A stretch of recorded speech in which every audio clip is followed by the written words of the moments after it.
ہو جائے گا۔ اس شعر میں غالب فرماتے ہیں کہ اے میرے محبوب، تم جو اپنی کھلی آنکھوں سے مجھ پر تیر مارتے ہو، یہ تیر میرے جگر پر لگتے ہیں مگر جگر کے پار نہیں ہوتے ہیں، اس لیے تمہیں مزہ آتا ہے۔ لیکن جس دن یہ تیر میرے جگر کے پار ہو جائیں گے، میں ختم ہو جاؤں گا،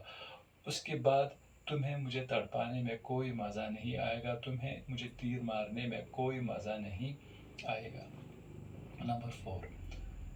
کہوں کس سے میں کہ کیا ہے شب غم بری بلا ہے، مجھے کیا برا تھا مرنا اگر ایک بار ہوتا، مجھے کیا برا تھا مرنا اگر ایک بار ہوتا۔ اس شعر میں شاعر فرماتے ہیں کہ میں کس کو بتاؤں، کیسے سمجھاؤں کہ غم کی رات کتنی سخت ہوتی ہے اور اس رات میں کتنی بار مرنا پڑتا ہے، تڑپنا پڑتا ہے۔ مجھے مرنے سے یا تڑپنے سے کوئی ڈر نہیں لگتا ہے، کاش ایک ہی بار مرنا ہوتا، یوں بار بار مرنا کس کو اچھا لگ سکتا ہے۔ اس شعر میں شاعر فرماتے ہیں کہ اے میرے محبوب، میں کس کو بتاؤں، کیسے بتاؤں، کس کو سمجھاؤں کہ غم کی رات کتنی سخت ہوتی ہے اور اس رات میں کتنی بار تڑپنا پڑتا ہے۔ مجھے تڑپنے سے یا درد سے یا مرنے سے کوئی ڈر نہیں لگتا ہے، کاش ایک ہی بار مرنا ہوتا، یوں بار بار مرنا کس کو اچھا لگ سکتا ہے۔ نمبر 5،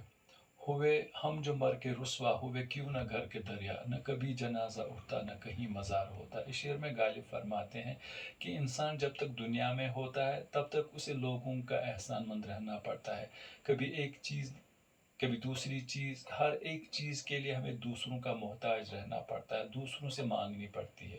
غالب کہتا ہے کہ چلو ٹھیک ہے، مرتے دم تک ایسا چلتا تو ٹھیک ہے، لیکن مرنے کے بعد بھی ہمیں لوگوں کے سامنے رسوا ہونا پڑتا ہے، لوگوں کے احسان لینے پڑتے ہیں۔ وہ ایسے کہ جب مر جاتے ہیں تو لوگوں کو ہمارے لیے کفن دفن کا انتظام کرنا پڑتا ہے،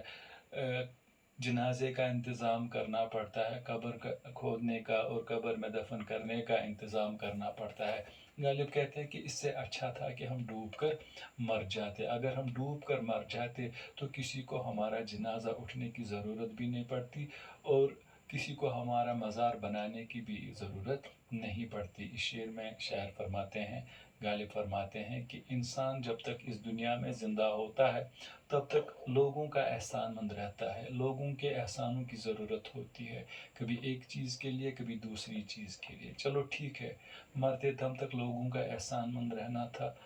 رہنا ضروری تھا تو رہ گئے، لیکن مرنے کے بعد بھی ہمیں لوگوں کا احسان مند رہنا پڑتا ہے۔ مرنے کے بعد لوگوں کو ہمارے کفن دفن، جنازے، مقبرے کا انتظام کرنا پڑتا ہے، یوں ہمیں مرنے کے بعد بھی لوگوں کے سامنے رسوا ہونا پڑتا ہے۔ اس سے اچھا تھا کہ ہم دریا میں ڈوب کر مر جاتے، اگر دریا میں ڈوب کر مر جاتے تو کوئی جنازہ نہیں اٹھتا، کوئی قبرستان نہیں ہوتا اور کسی کو ہمارے لیے کچھ بھی کفن دفن کا انتظام نہیں کرنا پڑتا۔ لاسٹ اپنے آپ سے مخاطب ہو کر فرماتے ہیں اشعار میں، یہ مسائل تصوف یہ تیرا بیان غالب، تجھے ہم ولی سمجھتے جو نہ وعدہ خوار ہوتا۔ غالب اپنے آپ سے مخاطب ہو کر فرماتے ہیں کہ اے غالب، تمہارا بول چال اچھا تھا، تمہارے بولنے کا انداز اچھا تھا، تمہاری تہذیب اچھی تھی، تمہارا بولنے کا طریقہ اچھا تھا، سب کچھ تمہارا اچھا تھا، لوگ بے شک تمہیں ولی بھی سمجھتے، لیکن تم اگر تم شرابی نہ ہوتے تو لوگ تمہیں شاید ولی سمجھتے۔ اس شعر میں شاعر اپنے آپ سے مخاطب ہو کر فرماتے ہیں کہ اے غالب، تمہارے اوصاف اچھے تھے، تمہاری عادتیں اچھی تھی، تمہارا سب کچھ اچھا تھا، بول چال اچھا تھا، بے شک لوگ تمہیں ولی سمجھتے اگر تم شرابی نہ ہوتے۔ تو اس کے ساتھ ہی آج میں نے جو غزل اس سے پہلے سنائی تھی اس غزل کو میں نے پھر سے ریپیٹ کیا، اس کے لیے میں معذرت خواہ ہوں کہ آپ کو دوسری بار یہ سننی پڑے گی، لیکن آگے سے انشاءاللہ پوری کوشش یہی ہوگی کہ آپ کو دوبارہ سے کوئی غزل نہیں سننی پڑے گی۔ اب انشاءاللہ جو میں نے آپ سے وعدہ کیا ہے کہ